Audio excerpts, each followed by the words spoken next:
Ramrod's training as a Starfleet cadet is being tested, in this particular case by giving a presentation on the times a certain Captain Kirk ignored the Prime Directive.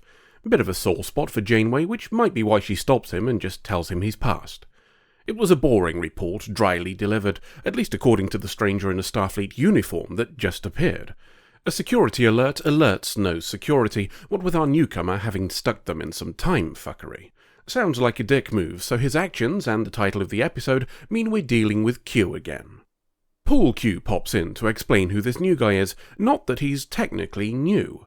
See, this is Cutie Pie, Pool Q's son and Janeway's godson, though the term godson takes on a very different meaning in this case. Pool Q says he's brought Cutie Pie here for a little holiday, though I suspect it has more to do with everybody being sick of the little shit. He's his father's son after all. Pool Q buggers off, and before Janeway has the chance to set any rules, Cutie Pie disappears as well. He reappears on the bridge as we're trying to track both he and Pool Q down, only to complain that everything here is boring, and he'll have to make his own fun. Turning engineering into a nightclub is creative at least, not that the crew seem to appreciate the effort. Janeway turns up with Chakotay and Tuvok and tells him to knock that shit off, with entirely predictable results. Tuvok suggests we should simply ignore him until he gets bored and buggers off. Not sure that'll work against somebody omnipotent, but we don't have many other options. He's learned from his dad, it seems, engaging in a little casual sexual assault for the lols by stripping Seven. Seven acting passively to the event is some pretty fucking problematic messaging, though at least Cutie Pie buggers off as a result. He might have pushed things too far with his latest fun jape though, altering the replicators so they tell Janeway to get fucked when she orders coffee. He realises he's dealing with an actual murderer, right? Neelix tries to defuse things by suggesting that Cutie Pie might just want somebody to engage with, and offers to be that person. We find him in Astrometrics using big screen mode to watch a war that it's implied he started for shits and giggles. Neelix talks, and talks, and talks, and then doesn't talk because Cutie Pie has fused his jaw, sealed his face hole, and removed his vocal cords. If he hadn't pulled all that shit before this, I'd probably be on his side. He's not finished yet, though, and has decided things would be more interesting with some Borg around. Bits of Voyager do a kaboom and drones pop in for a touch of assimilating, only for it all to disappear when Pool Q shows up, fixes everything, and gives his lad a right proper bollocking. Janeway wants him gone and tells Pool Q as much. It's not that simple, though. See, Cutie Pie's a proper arsehole, and the rest of the Q want Pool Q to fix it. Feels like a pot and kettle situation to me, but there you go. It's not helped by Cutie Pie being literally the first Q child ever, meaning nobody has a bloody clue how to parent.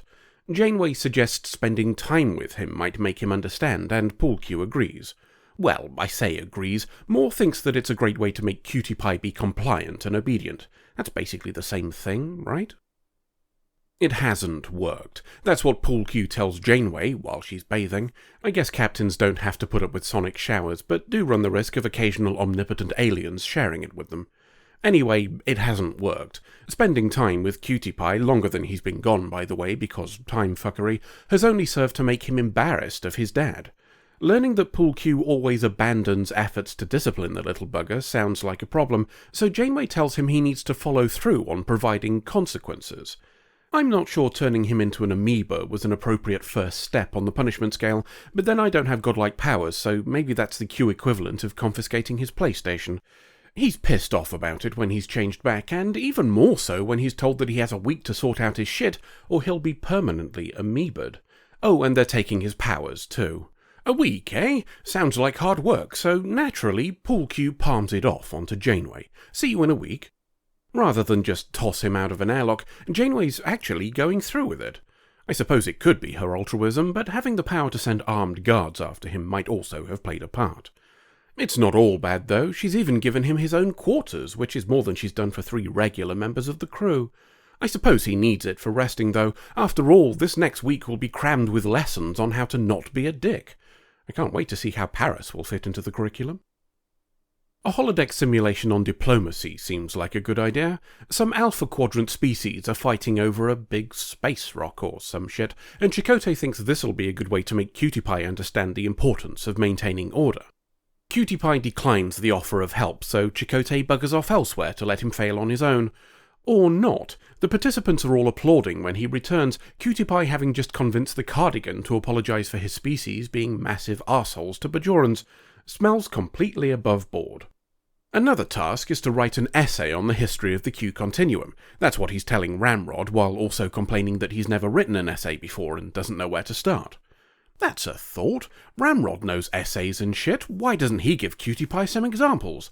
And maybe those examples could be written down, perhaps in some sort of essay format.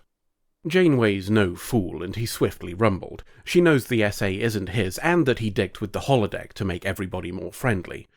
Janeway tells him he's fucked it, and there'll be no more attempts to help him, something that makes Cutie Pie realise he's in deep shit without us.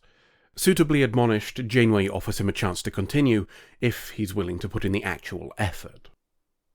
It's 4 days later, and Cutie Pie has managed to not fuck it up, or at least not get noticed fucking it up, which is the same thing. He's also getting on okay with Ramrod now, and Janeway gives him a little time off to join a piloting lesson. Perhaps being around Paris is meant to test if Cutie Pie's still willing to act like a dick. We're nearing the end of the week, and Pool Q pops back to check on his progress. A presentation of his essay on the Q continuum, one that he wrote himself this time, doesn't impress Pool Q. He also does a terrible job of hiding that he's not impressed, pissing off Cutie Pie enough to leave. Pool Q's behaviour may not be entirely down to him being an arsehole though, as he's concerned this won't be enough to convince the rest of the continuum. If the others are like the ones we've already met, perhaps being an amoeba is preferable. Janeway visits Cutie Pie in his quarters to see how he's doing. Badly is the answer, and Janeway won't lie to him when he asks if the rest of the continuum will act much as his father did. She suggests a third option for his predicament, though. If they reject him, she'll ask that he be allowed to remain human and stay with them. He's grateful for the offer, but declines. From his perspective, I don't suppose that's much further up the evolutionary ladder than the amoeba. He wants to be who he is. At least he's still getting on with Ramrod, having even selected a nickname for him, and no, I won't be referring to him as Itchy Ramrod. Ramrod's given him a nickname too, referring to him as Cue-Ball, perhaps because calling him Cutie Pie to his face would carry very different connotations. Cutie Pie wants his help. There was a fault with the Delta Flyer Jr. during their piloting lesson, and he says he wants to fix it to show he's all, like, a good person and shit. It's a ruse, of course, and after they've fixed it, Cutie Pie says he's going to take Ramrod for a little ride. The Q may be all-powerful, but he thinks he's got an idea for some hiding places so they don't turn him into an amoeba. He's also blocked communications and stuck up a force field, so Ramrod's along for the ride, whether he wants it or not. Some pooping kabooms the bay door, bringing Tuvok's streak of days without a shuttle theft to an abrupt end. Voyager tries to stop them but fails miserably, and the Delta Flyer Jr. does a science before disappearing into a wibbly. Cutie Pie's chosen a system known to him for its particular delights. What he actually gets is a ship telling him he's trespassing and is going to be boarded. He's learned some things from his time with us, though, the first among them being that you respond to alien sovereignty with guns. Pooping goes both ways, and Cutie Pie releases Ramrod to help out while they try and scarp her. The alien ship does some Emperor Palpatine to the Delta Flyer Jr. before it can reach the new Wibbly, and Ramrod takes some lightning to the tits. Oh dear. Voyager's spotted a new Wibbly, and it spits out the Delta Flyer Jr. Arguments are put on hold when Janeway learns of Ramrod's injury, and we all move to sickbay. Slight problem, though. The lightning's making him do a dead from the inside out, and the doc doesn't know how to treat him. Presumably it's potent enough to cancel the Borg minibot regeneration capabilities too, the ones that can literally bring people back from the dead. Pool Q turns up for a bit of a gloat and refuses to heal him before buggering off again. Consequences and all that shit. The only way to solve it is by returning to the ship Cutie Pie attacked and begging them to tell him how to treat Ramrod. After a touch of wrangling from Janeway, that's exactly what we do. The alien listens and is willing to help, but warns there'll be punishment for Cutie Pie's actions. Cutie Pie agrees without even hearing what the punishment is, an action that's enough to convince the alien that his remorse is genuine. More accurately, it's enough to convince Pool Q, who was the alien all along and just fucking about. The test is passed, and after assuring both Cutie Pie and Janeway that Ramrod is fine, it's time to face the continuum. Unfortunately, they're a little harder to please. The test failed to convince them, and they refuse to readmit Cutie Pie. They'll let him stay human, though, so I guess that's a win. Cutie Pie's talking to Janeway. Things might have gone down the shitter, but he's decided he'd like to stay on Voyager now that he's permanently human. Besides, it's not like he's got an alternative, as his dad disappeared at the end of the Judgment. That's his cue, pun intended, to turn up and join the conversation. He was registering an appeal against the court. Well, I say an appeal, more a threat to bugger off if they didn't accept his son. And it looks like it worked, too, as Cutie Pie now has his magical mojo back. He thanks Janeway with some foliage and departs, so she and Pool Q can have a chat on their own. The threat to leave wasn't entirely the winning hand he made out, and the Continuum made him agree to a few things in exchange. One of them, he says, was that he'd always be around Cutie Pie to keep an eye on him. This raises a few questions for a certain recent Star Trek series, but let's ignore that for now. As thanks for helping him sort out his problem, Pool Q gives Janeway a tablet containing a little shortcut, one that will take a few years off the journey. That takes the current Voyager journey total to... Bollocks! You fucking wankers. He could have teleported them home, of course, but that would send the wrong message to his son. Also, he's a dick.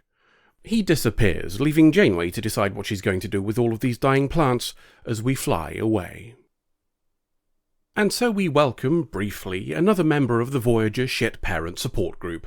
I said back in the Q and the Grey that having a child with predetermined expectations for them was abhorrent, and we see here the reason why. It's essentially the same shit that Paris had to deal with from his father. Bad Admiral Paris expected great things of his son, and those great things must fit within a very narrow corridor of direction. He was, in short, an utter cock. Pool Q and Qella too were even worse. Expecting a child to become the messianic saviour for your whole species is what could be generously described as a touch stressful.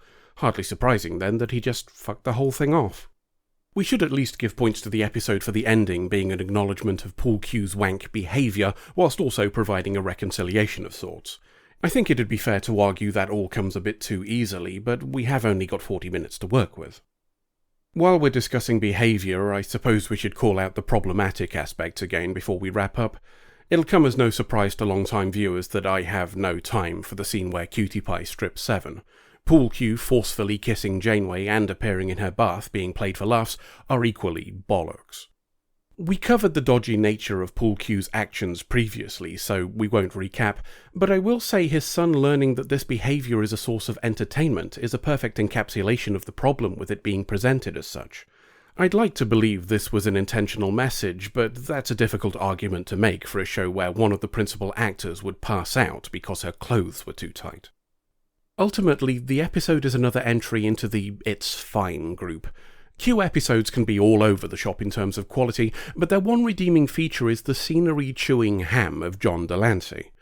That positive is lessened here by the focus largely switching to his son, and the actor, Keegan Delancey, is his actual son, by the way. He's a good actor, and we certainly had far worse performances from guests, but he doesn't captivate in the same way. On reflection, perhaps such thinking makes me the one with unreasonable expectations. End of episode. Why are we on the bridge? Oh, normal reasons. Normal, rational reasons.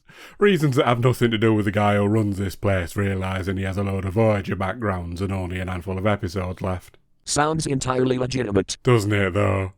So, what do you want to do up here? Well, I am the former ship's computer, so I suppose I could streamline the console interfaces to improve efficiency. I could also correlate long-range scan data to calculate course optimizations. Why? What was your plan? Well, I thought we could take a shit on Paris's chair. You make a compelling point. Woof.